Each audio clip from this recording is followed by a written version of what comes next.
আল্লাহর কাছে প্রথমে শুকরিয়া আদায় করি। আল্লাহ এমন একটা বিষয়ে আমাদের মাননীয় প্রধানমন্ত্রীকে দিয়ে আজকে আলোচনার সুযোগ করে দিয়েছেন, যেটা আল্লাহ নিজে এটাকে ফরজ করে দিয়েছেন, সেটা হলো জাকাত। উনি মাননীয় প্রধানমন্ত্রী আলেমুল আমাদের নিয়ে ইফতার পার্টিতে, ইফতার মাহফিলে জাকাতের বিষয়ে উনি উল্লেখ করেছিলেন।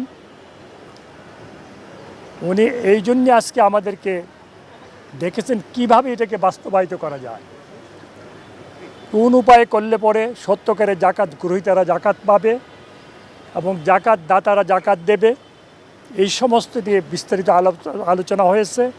এবং আমি বিশ্বাস করি আল্লাহর রহমতে মাননীয় প্রধানমন্ত্রীর নেতৃত্বে এই জাকাতের ব্যবস্থাপনা অনেক উন্নতি হবে এবং ফলস্পর্শী হবে।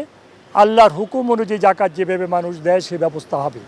এই ব্যাপারে আপনাদেরকে বিস্তারিত বলবে আমার ভাই মাওলানা আহমদুল্লাহ সাহেব।